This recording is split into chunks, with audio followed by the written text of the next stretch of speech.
Pontormo's other surviving masterpiece depicts a scene from the end of Christ's life, his deposition from the cross, and transforms it into something equally intense and powerful. It was completed in the late 1520s and can be found in the little visited church of Santa Felicita in the heart of Florence. And there's no question, I think, that this is one of the world's great paintings by one of the world's great artists. The colour's extraordinary, the intensity is extraordinary, the composition is extraordinary. It's a kind of spiritual surrealism. There is nothing like it in the art of its time. And Vasari gets to that, where he says that Pontormo is so strange that I can't understand him. But that's exactly what Pontormo is. He is an extraordinary artist. And Vasari's life of Pontormo is also, for me, one of the most tragic, because it's absolutely full of descriptions of works that no longer exist. There's this great oeuvre of Pontormo, and really it's just come down to the beautiful Visitation and this painting. They're really the only two perfectly preserved great masterpieces to survive.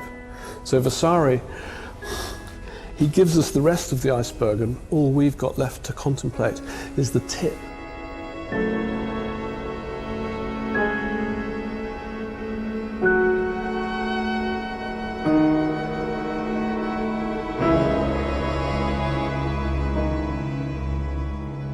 Beyond forgotten greats like Pontormo, it's as if Vasari can't bear to leave any of his contemporaries out.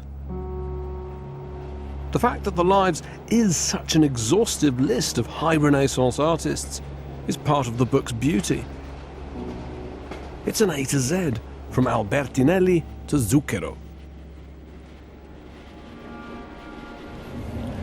I often get the sense, when reading the third and final part of Vasari's Lives of the Artists, that this is a book that's almost run out of control.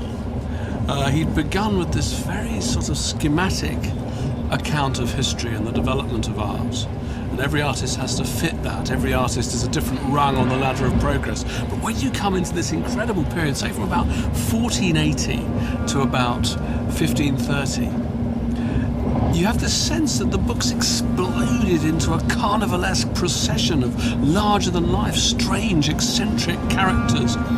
It becomes this extraordinary celebration of eccentricity. And I think there's a kind of point to that as well. There's a subtext, as so often with Vasari, because you have to remember that he's writing in the 1550s and the 1560s. This is a moment of clampdown. We've had the Reformation. In Italy, we've got the Counter-Reformation. The Church is taking control of art again. The number one lesson is thou shalt conform. And Vasari is looking back to this period, this golden period, just 20 years ago, when artists were free and they expressed themselves.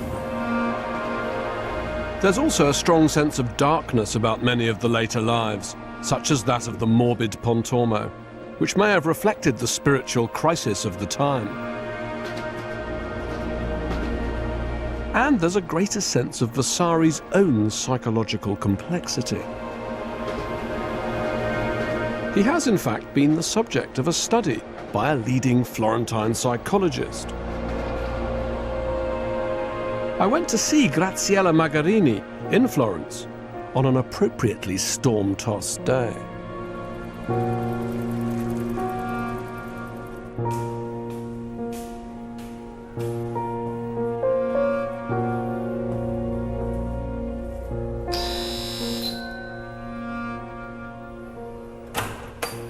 Buongiorno, sono venuto per vedere Graziella. Prego.